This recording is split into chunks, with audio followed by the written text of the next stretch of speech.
our very first speaker, Ranko, also known as Grandpa Tiger, who is gonna tell us about some game design tricks and what questions should be asked before writing for a game. Hi, Ranko. How are you today? Hello, feeling fantastic.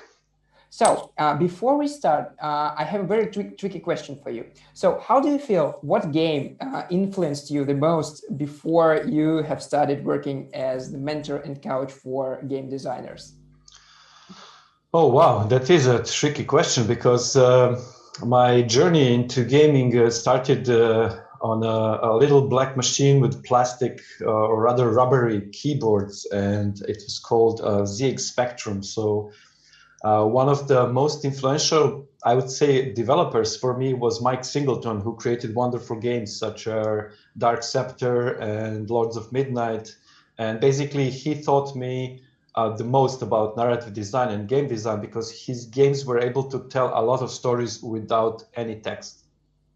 That's great to know. So yeah, many games from the past have influenced all of us a lot to start working in such a magnificent industry. So don't take more of your time. We're ready to go. Good luck with your presentation. We are ready Thank to you. listen to you. Thank you. Thank you. So, welcome, wonderful persons, to my talk, 5 questions to ask yourself before writing for a game by me. So, who am I? Well, that's not the first out of the 5 questions for today. That's just me introducing myself to you.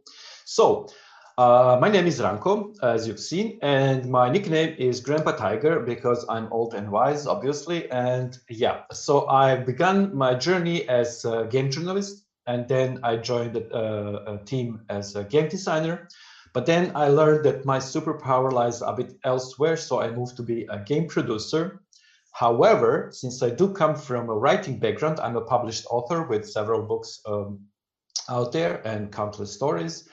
I have always been drawn to narratives, and then I started my narrative consultant career. And I'm intentionally not saying narrative designer because nowadays, poor game writers who are really underappreciated in the game industry sort of hijack the title of narrative designer because it sounds better than a game writer. So anyway, I'm going to tell you something about writing for games and writing games. And it comes from my vast experience as not only a consultant, but also a teacher of narrative design. So let's see. Our first question to ask yourself is, are you writing for a game or are you writing a game? What's the difference, you may ask? Well, the difference is a subtle one, but there is one, and it's going to influence the way you think about your narrative. But let's first see what games today are. Okay, so this is my own interpretation about what the games are. And I would say that vast majority of mobile games are some sort of gambling. Like you're gambling against players' patience, wanting them to pay some premium currency to, unlock further actions. Or basically there's some visualizations, like you have some AFK games, which more or less just visualize some sort of decisions that player makes in a meta game. Games today can be toys, and when I say toys, I mean games which sort of tell you the story regardless of their the quantity of their text, because the way they talk to you, the way they narrate, is not in the text. These games sort of give you the experience that you feel like, oh my god, I have so much stories to tell after you play around. It can be Dwarf Fortress, it can be a RimWorld, Minecraft, but also Fortnite, also puzzle games, but also some skill-based games. If you ever played a round of Counter-Strike, you know what I'm talking about. So it's like a skill-based game, like a shooter, right? But there's some amazing interactions that can happen that you have need to tell to someone afterwards. That's what I mean by creating emergent narratives.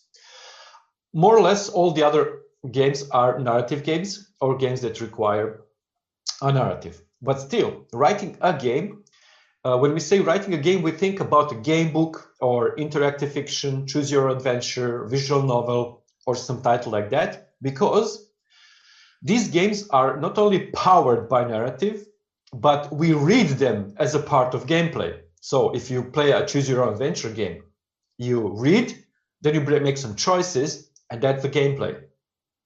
But writing a game means developing the story and the structure first. So the games that are powered by narrative, no matter what the genre is, the games which are narratively driven, these games you have to develop like you're developing a movie, like you're developing a book. Only, of course, with interactivity and non-linearity in mind. If you're writing for a game, it means that narrative elements are treated as a game design. So if you're writing for a game, your narrative will be there, will be important, but will not be primary. So you have to see what narrative elements to use as a part of game design. For example, some games need only theme or only plot or only characters. Some games will need some episodes or some story notes. Some games will need world building, a map that narrates, a campaign map. So the player can choose where to go, and these choices can be narrative as well. Like if you go this way, then you meet this kind of people, and if you go that way, you meet that kind of people. And writing for a game is very important because it also requires structural development, and it's similar to developing a novel, but it's not exactly like writing a game, because in writing a game, your theme, your plot, your narrative elements will be primary, but in writing for a game, you have to go back to the pillars of your game. Also, I must address here that a lot of people think that writing for a game is just fluff, you know, having a lore, having some info, some dialogues, and some copy for games, blah, blah. And oopsie, I put dialogues as fluff. I know, what a blasphemy. I mean, don't get me wrong. I think that dialogues is part of plot and characters, because dialogues not only serve characterization of characters, but also they move the plot forward. They're super important. Dialogues, you know, like, oh my God, like if you're a game designer, I respect that you can craft a narrative, but if you're gonna write the dialogues, you really have to be, you have to know what you're doing, because dialogues can kill your game or make it better. Anyway, but I put it here because usually people treat dialogues as like just a fluff, like write some dialogues. So why this question? You know, because for game devs, the lure of the narrative is like super difficult to resist. You think that if you have a game, you have to have a narrative immediately, and sometimes maybe you need to write for your game, and sometimes you need to write a game. If you need to write a game, that's like a completely different story. Like, okay, you start with theme, you start with plot, you collect all the basic narrative elements together. But if you're writing for a game, if you have a pillar of your game, if you have some feeling that you want to implant to players through your gameplay, then don't burden your story, your game with a story. So pick narrative elements to use it as part of your game design. So the second question is naturally, do you even need a story? And I will tell you a story about a game which didn't need a story. This on screen is a early version of a really cute tactical, I would say, game called Western. So because it's like a Western and it's played in turns, but the players go simultaneously when they pick their turns. And the guys who wanted to get some narrative consultations with me, which I also invite you to do anytime during this day or in the next few days. You can just ping me, you have my contact, and we'll schedule some free consultations about your game, because everyone thinks that narrative designers and narrative consultants are some pricey luxury for your game, but no, it's not true, and they can really be helpful for your project. Like I was helpful for these guys, because I saw that they have really cool game, but they wanted to inject a narrative in it, and they don't even need it. Injecting the narrative in this kind of game would just burden the game, break the game flow, and leave the player with two disconnected elements. Like, oh, there's some sort of story which is not fun, and there's some sort of gameplay which is okay, but it's too much interrupted with narrative. So ask yourself first, do you even need a story? What can you do to have your game design elements tell a story? I mean, It's cool to have some sort of characters, because characters are always like, attracting attention, and they're like a focus of connection, because players can connect deeply with the game if the characters are cool. But instead of going for the cool, I suggest you go for the needs of your game. So what are the pillars of your game? What do you want players to feel? What do you want players to experience? And how can your gameplay elements contribute to that? And please remember, narrative designer, a good narrative designer, is not only going to help you with your text. Good narrative designer is there to bridge the ludonarrative gap, the gap between the game and the narrative and the story. So luckily, these guys were, smart, and they started improving their gameplay and game design elements, so that each little round tells a story in itself. So they don't need some external story to, choke their game.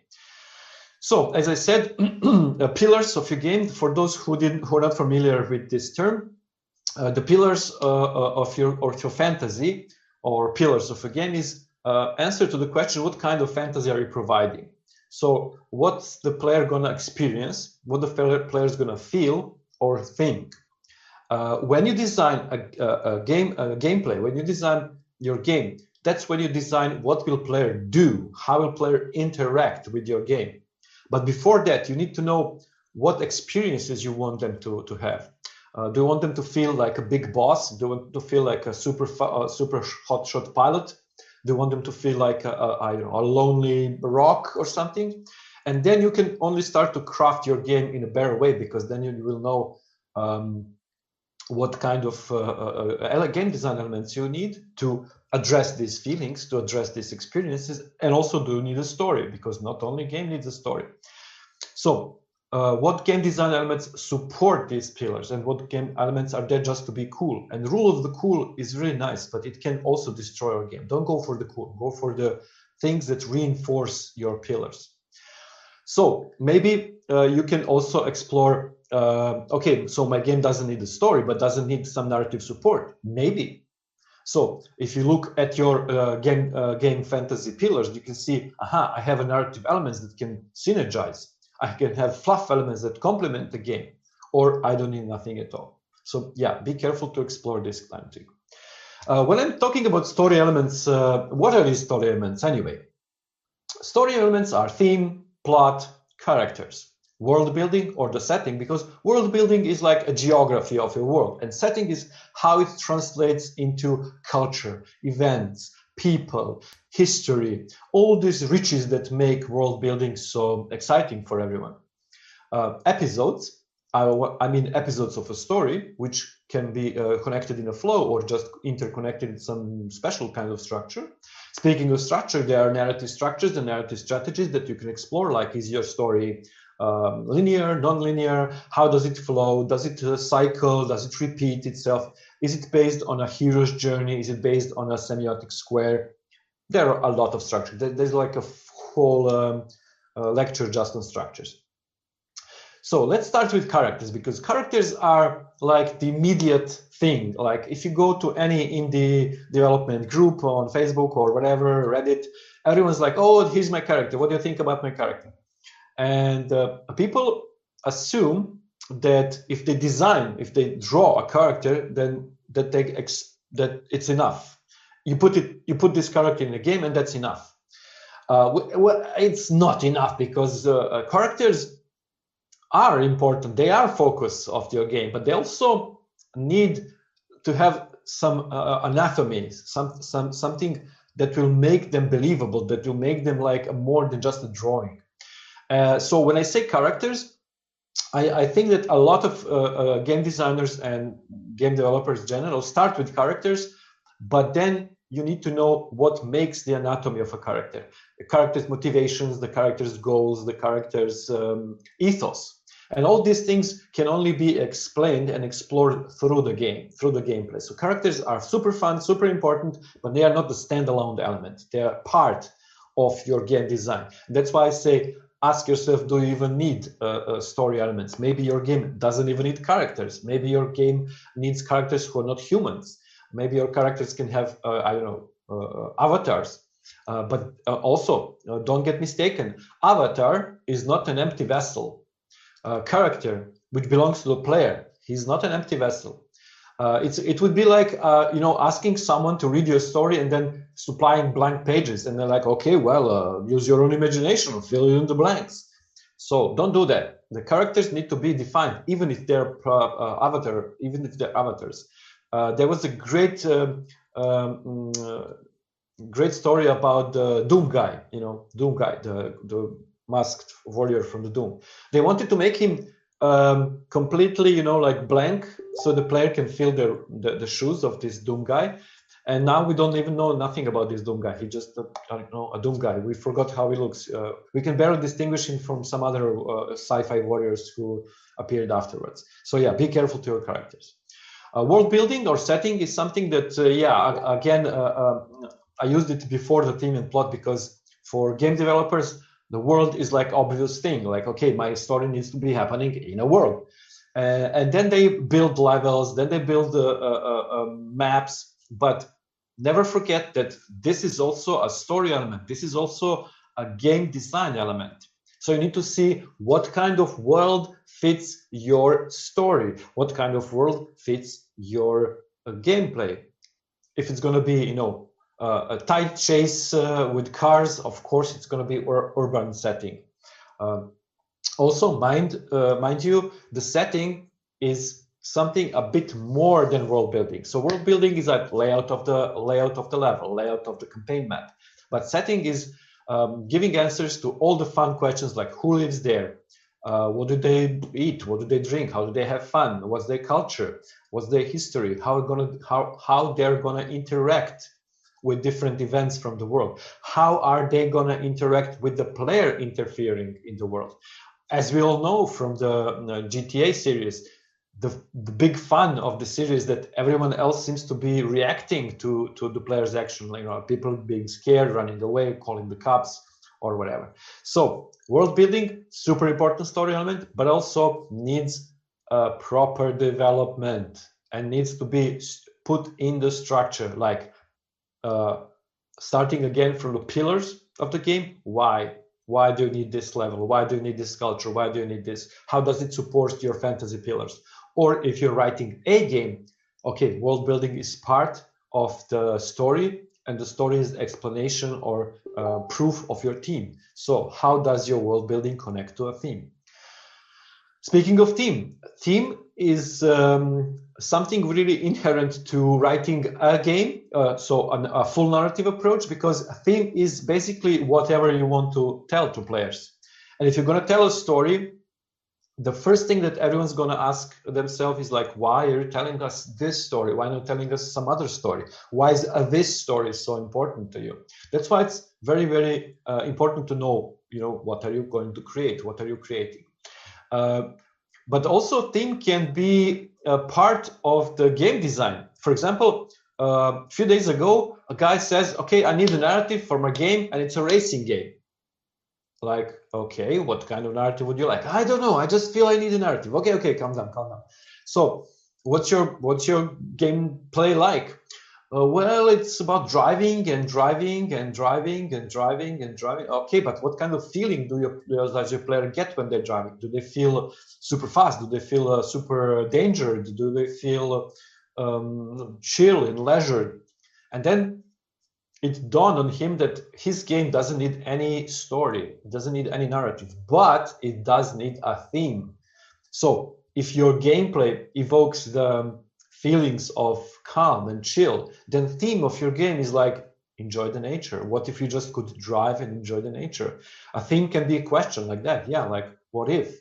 A theme can be your opinion, like, I think that driving is bliss.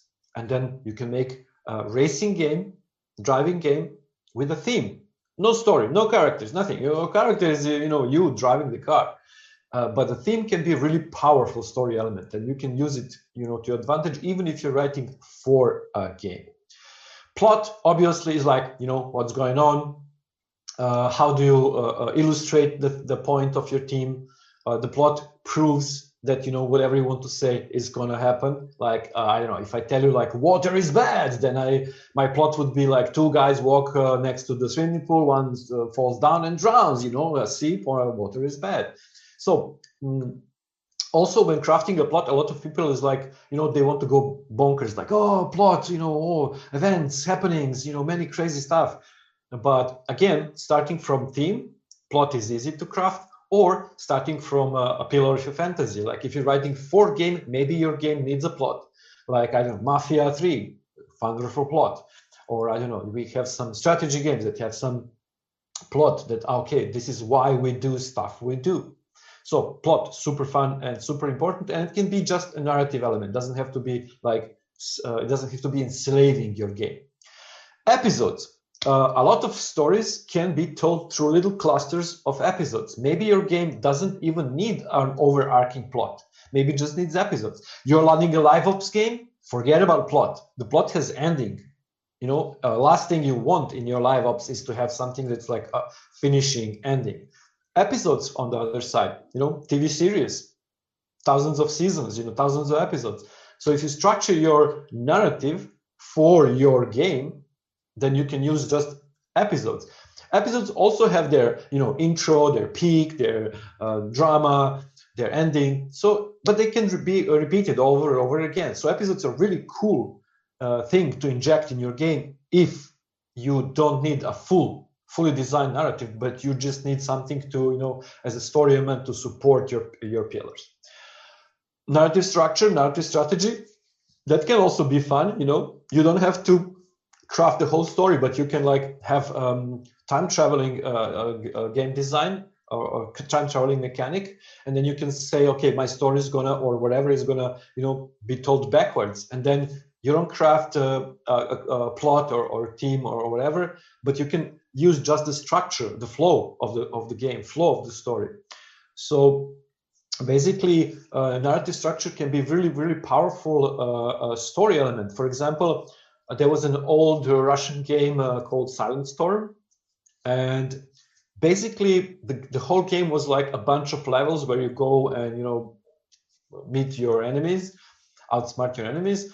But the story was quite linear. I mean, like there were some events that were going to happen, you know, either way. But the narrative structure, the way you connect the dots by playing out these levels, was amazing, and it was like the focus of the narrative was delivering it through structure.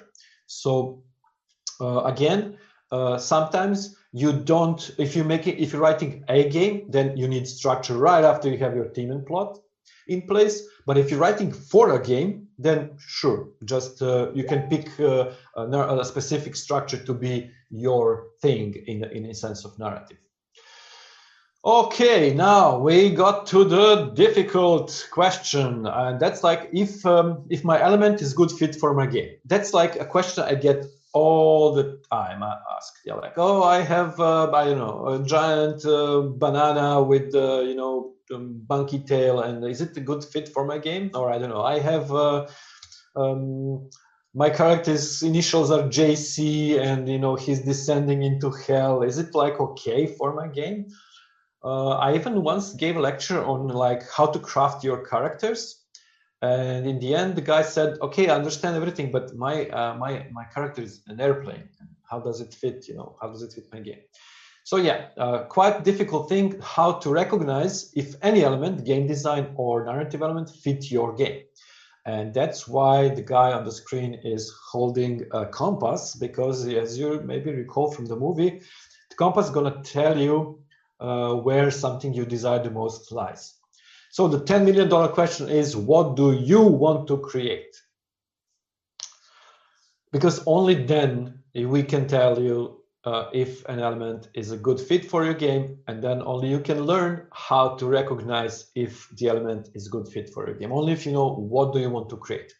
And I understand game design and game development is a process where you're creating a system which is smarter than you, a system which is sometimes not easy to visualize, you know, to have a clear vision on, but you can iterate this, I don't care, but you have to know in each iteration what is it that you want to create, because only then you can reach meaningful conclusion to this question. So remember the math: 1 dot, blah, blah, blah, blah, infinite lines, 2 dots, 1 line. Yeah, or infinite number of lines, they're just not being visible, whatever. But I suggest you pick 2 elements out of the story elements and out of your game design elements, 2, and use them as iron sights. Use them as a way to pinpoint where's the north for you. So if you, for example, are like one of my students and clients, he's making noir, cyberpunk sort of adventure game. And he said, okay, no puzzles whatsoever, no inventory. I don't want players to be clogged and bogged down and, losing their time over what goes where. So I want a smooth running, point and click like experience. That's one element. And he said, I want cyberpunk noir. And that's the other element. And of course, we developed the narratives and artist structures. We developed the gameplay and what are players going to do, how they're going to interact with the game. But it was always thanks to these 2 elements that we were able to find our true north. So like, I want to have, I don't know, gangsters. Do they fit the cyberpunk noir? Yes, they do. I want to have evil corporation. Do they fit cyberpunk noir? Yes, they do. I want to have a complex interacting puzzle with many elements. No, it doesn't interact. It doesn't fit your game because you said you don't want this as your game element. So pick 2 elements, stick to them, and use them to aim. Also, always go back to pillars. Always go back to what is it that you want to create. If you don't know what you want to create, I pity the fool who has this problem, because I know it's not easy, but no one's going to help you, and no one's going to be able to help you if you don't know what you want to do. So you can pick 1 gameplay element, like game design element, or a feel of a game, and 1 narrative element. Why I say 1 and 1? Because if you're going to have 2 gameplay elements picked, then you probably don't need any narrative. Or if you pick 2 narrative elements, you have to think about what's your game design going to be. What is it that the players are going to do? How they're going to interact with your game? A lot of people are better off just writing a novel or writing a movie. Interactivity and player agency is not the easiest thing to implement. But of course, I'm telling this to newbies, to all you guys who are already in game development. This is, like 1 and 1 is 2. So 1 game design element and 1 narrative element, and you're good to go. So when you consider new element, like, is this element fit? You put it between the 2. You put it between this iron sight and ask yourself, like, okay, is this a 3rd dot in a line, or is this like way off? And then you can say, aha, okay, this new element doesn't fit, or it needs adjusting to fit. It needs to be, put in the correct place. So the 5th question is, who you gonna call? And it's not Ghostbusters, okay, obviously. Why I'm asking you this? Like, who you gonna call? Because writing a game and writing for a game sounds like an easy task. Like, okay, I speak, therefore I can write. I have imagination, to invent the whole game, so I'm imaginative enough to create a story. That's true. I think that everyone, yes, even you can write a story. But writing a story or being creative in any effort is like having tunnel vision. Like, you stop seeing obstacles. You stop seeing until it's too late. You stop seeing problems. You're just focused on getting what you want, getting there, creating, and often you get your abilities, so to say, diminished. So we are creatures of stories. Everyone lives a life where you are in main role and you know how to handle narration. It comes naturally to us. But when making a game, when you're making a story, when you're crafting things like that, your vision blurs, and you have to think who you're going to call, who's going to help you when you start losing the clarity of vision. Yep, you can call yourself, you can do it yourself, but then you have to prepare quite a lot. You have to know in advance what your narrative structure is going to be, what your game pillar is going to be. You have to do a whole lot of preparing, whole lot of structuring, so that you can okay, check your structure, then dive in, create, resurface, check the structure again. But you can have some sanity checks while you're doing this, because this is not really, this dipping in and out is not easy. But you can whatever you write for a game, or whenever you write a game, read it aloud. It helps really. Like it sounded so great idea when it was on a paper, but then if you don't read it aloud, you're not really gonna have this sense of connection to it. Especially the dialogues. The dialogues are tough. They're not easy. You write the dialogue and they're stylish, they're cool, but if you don't read them aloud or with someone, you cannot be sure if it's going to work. Also, who said that is a great check. If you have a character and then you want them to speak in some way, write a few lines for your characters and give it to your teammates. I don't care. Give it to someone to just read and to try to recognize who said it, who of your cast of characters said it. And if you cannot recognize who said what, oh boy, you did something wrong with your characters, or you did something wrong with your characterization. So ask for help. Role play it, and I don't mean just dialogues. Many games that offer choices, like survival games, they put players in an impossible situation where I have option to do this or to do that, and I don't want to do either. So role play it several times. Go through the moral options, the moral choices with someone else, because in your mind it may sound fine, but when you present these choices to someone else, it can be completely different story. Stay on target. Be mission oriented, check the compass, how it aligns, how the story aligns with your targets, your narrative target and your gameplay target. And yeah, enjoy the hyper thing era, reduce, add as few elements as you can. Fewer elements, fewer moving parts, more safe environment for you to create. And please call your narrative designer before shit happens. It doesn't have to be me. This is not an advertisement, but people are gonna make game, people are gonna make story, and then they're gonna realize that pipe is burst, shit is flowing everywhere, and they're gonna invite someone who knows what they're doing, but often it's gonna be too late. So don't hesitate to call your narrative designer as an architect, as a part of the architecture, to lay down the pipes so they don't burst. Okay, cool.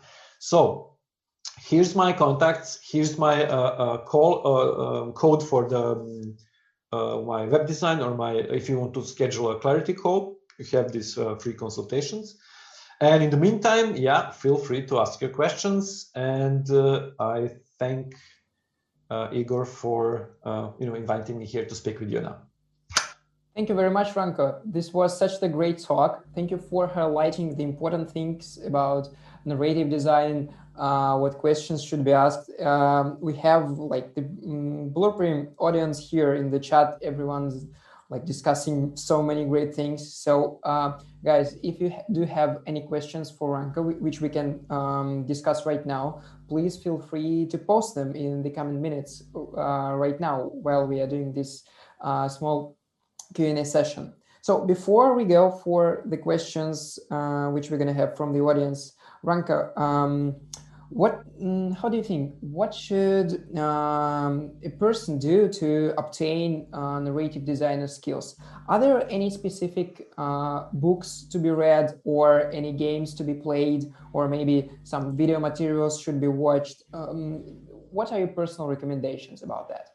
My personal recommendation is to read a book called Finite and Infinite Games by Mr. Parsons, I think. And also to try your hand at game design, try your hand at writing, try your hand at writing a game. Like in my narrative design course, I teach people how to write interactive fiction, because it's like narrative plus game design. Also, learn to code. And don't learn to code to be a programmer. Don't learn to code to make your own game, but learn to code to be able to build a prototype.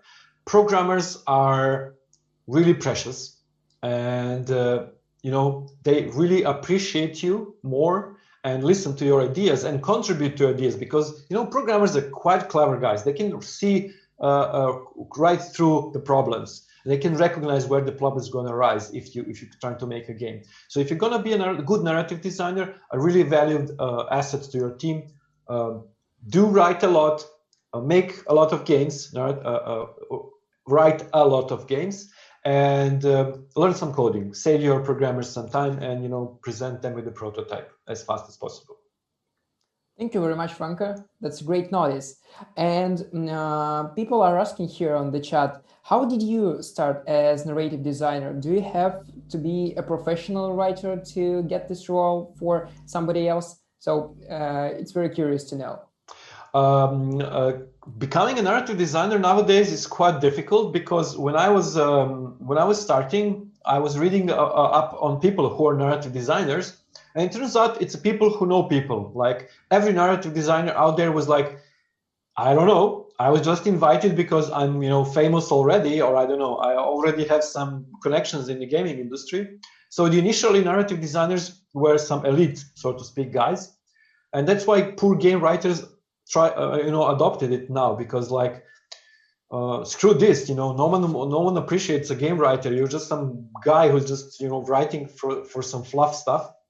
So when I wanted to become a narrative designer, I made sure that I have the skills, and that I have especially skills in structural analysis. That's something from a world of literature. So it's not enough to be a good writer. You have to see the structures of the narrative. You have to see clearly what are the narrative elements, but also you have to have experience as a game designer, so you know what kind of game design elements are there. A lot of books on game design will not teach you how to be a game designer, because that's like something quite intangible, but they will give you a list of gameplay elements, game design elements, and how to sort of use it. For narrative designers, there isn't such a book yet, but there are some skills, some hard skills that you can learn, but they mostly revolve around structures and being able to see through the structures of narrative. Today, if I want to recommend someone to become a narrative designer, I would tell them, like, write a lot. Write for games. Don't write. Write a game to teach yourself game design, but write for games. Write fluff for games. Be a game writer first. Learn how to collaborate with your future colleagues, because narrative design does require a certain both this narrative part and the game design part. I haven't met a game designer who, like, okay, I'm a game designer, I have this experience, but I'll just switch to narrative design, because they need to understand story better. But also, I personally think that some game writers ruin the industry, and if you just invite novelists to write your game, you're gonna get fucked. Sorry, pardon my English. But so yeah, narrative designer is this like a rare bird. So you have to become someone who has both the narrative and the game design worlds inside of you. Thank you very much, Ranko. Just to let you know, this question was asked by Kyra Abad. Thank you.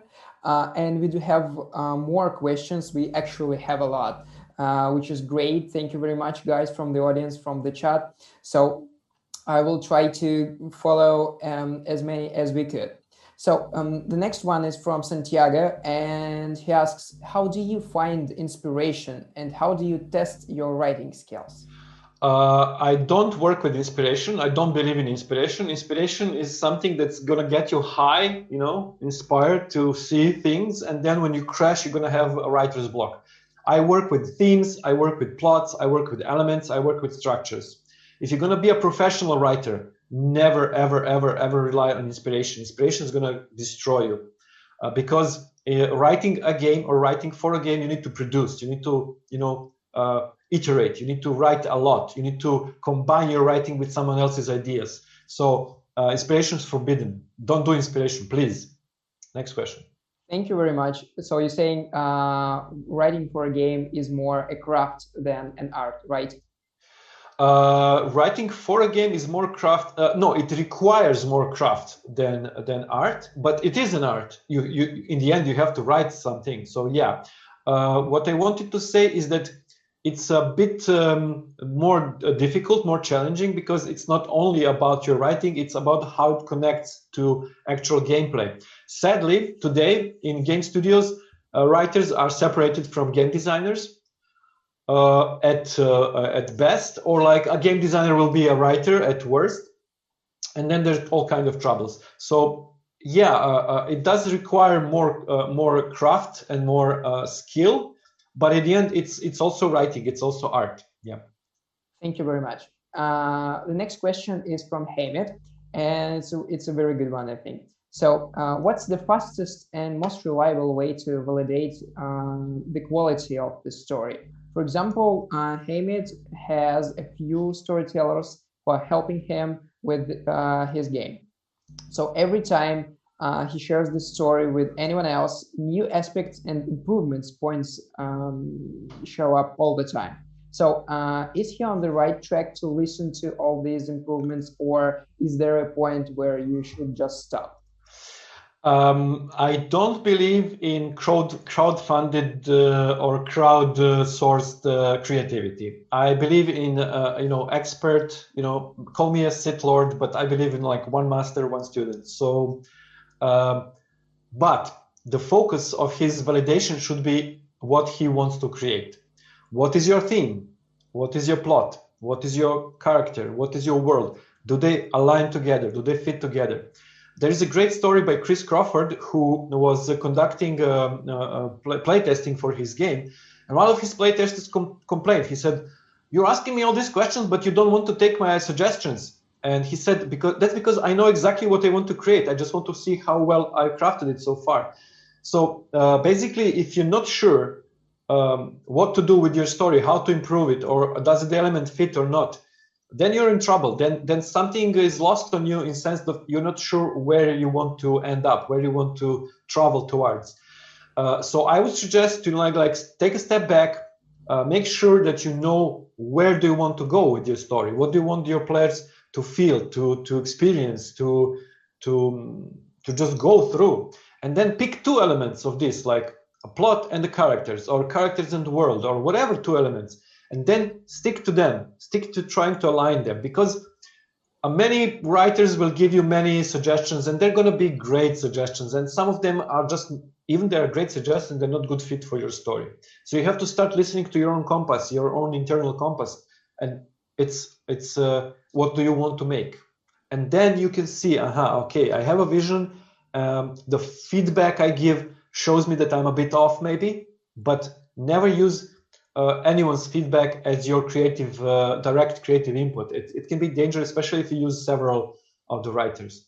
Be super, super, super careful who's gonna give you advice about this. That's why the whole fifth question is who you're gonna call. It has to be someone you trust. It has to be someone who understands the needs of your game first. A lot of writers understand the needs of story, but they don't understand the needs of games. So be careful.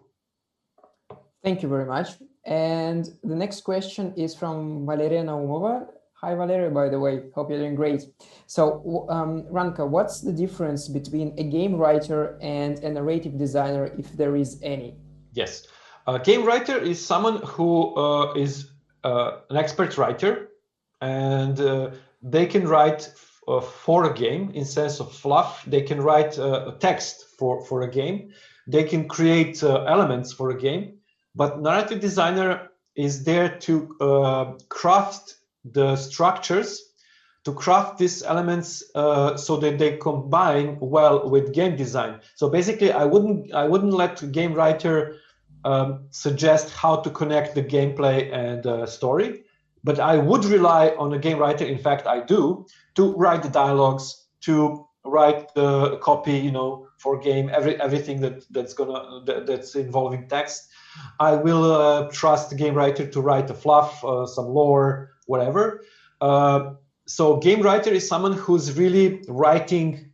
He's like a master crafter of words. That's why copywriters are often very good for game writers, better than novelists, because a game writer needs to deliver succulent, enticing, really, really brief and powerful words. But narrative design will tell you what was the content, where to place it, how to pace it, and whatever it takes to combine the game design elements with the narrative. Thank you very much, Ranko. So, aren't you tired yet? We do have a few more questions. Yeah, please bring them on. So the question is from Nishida. They ask, they is an artist and game designer, like writing stories very, very much. So they generally use Twine to write stories, but end up going on and on while writing the dialogues. So they just can't stop. How to keep on track where to end your story and finish the dialogue? Well, how to finish your story? Well, you need to know what do you want to say again, and this what do you want to say? It has the finite state. It has something like, okay, I've told this story, and this story ends here. If you cannot end the story, that means that you're meandering. You're probably, your story is ongoing, and it probably needs to be, somehow delineated. It doesn't mean you have to stop it, but it's better to have like a volume 2, volume 3, season 2, season 3 than just continuously write, because there is a big secret about writing. You're basically coding a perception of your readers, and in game, this coding has to include also the game design elements. And in interactive fiction, or when using Twine, the choices are going to be your game design. So you cannot just write endless dialogue. It's going to destroy the perception of your audience. Dialogue is there too. Move the plot forward, provide the information, provide the characterization. That's why I suggest that whenever you're crafting an episode, which includes dialogue, to write first what's the goal of this episode. Like, this is the episode where player meets parents. This is the episode where father throws the guy out of the house. This is the episode where girl meets the boy. Whatever. So do know what's your goal for each episode, and then you will know where to end. If you don't have that, the story will wiggle out of your control. And people believe that stories are harmless. No, stories can hurt you. The stories can, wiggle out of your hands.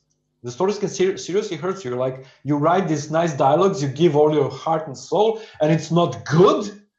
Oh my God, I'm hurt. Happens a lot. So, treat your story right. Don't let her wiggle out of your hands. Feed her proper food, like what she needs. And she will tell you what she needs, because she has, if you have goals and aims and a clear theme, then you will have clear plot, and then you will have clear endings. Thank you very much, Ranko. So the next question is from Guillermo, and they ask us, so do you think it is even possible to innovate in the narrative of video games? Because practically all the plots and stories are about the journey of the hero, which I personally disagree, but what do you think? I disagree as well. First of all, hero's journey is more useful as a way to explain change in a character than it's useful as a plot.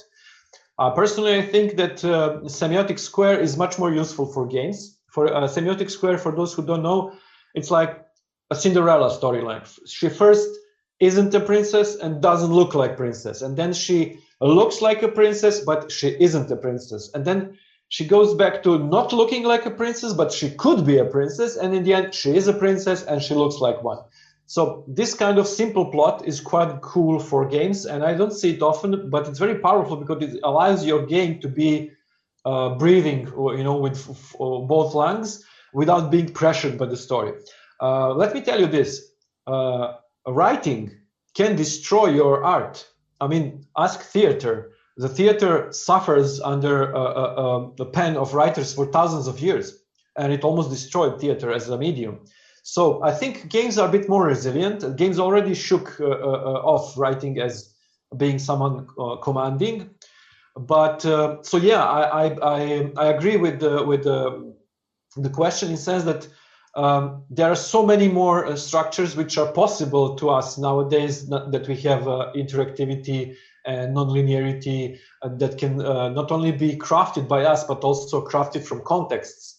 Like one action can have different meaning or different branching in related to context. So there's going to be a lot more innovation, especially because currently we are using a new medium to tell old stories and to tell in an old-fashioned way. And that's where the game writers suffer, because if you're a writer, if you're a journalist, if you're a novelist, it's really difficult to wrap your mind around how this whole thing works, how this whole thing can work, because the game design elements and gameplay elements really can tell a story, better than maybe even just the moving pictures. And when I say moving pictures, I mean games a lot still borrow from old media, from old arts, movie, comics, books. But one day games are going to find their own language, their own authentic language, and writing and narrative design is going to be there to help. So yeah, we're far from being over with the whole narrative design thing. Thank you very much, Ranko. I think this question was a great one to finish the Q&A session. Guys in the chat, the audience, thank you so much for the great questions. We really love to answer them. So I know there are a few more, but they are more related to the tools which should be used for narrative design. So Ranko, if you do have a few minutes, please go to the lectures chat to chat with the guys a little bit. Sure, of course. If you, dear viewers, have any questions, please feel free to address them to Ranko on his email, on social media. I believe he'd be happy to help you, right? Yes, of course. Ranko, thank you very much for this very educational talk. Thank you. I like how people are calling this for the first time in a while, I would say, not a lecture, but a lesson. And I love how this Thank you, guys. You're great. Thank you for the inspiration. Goodbye and take care. Take care, guys.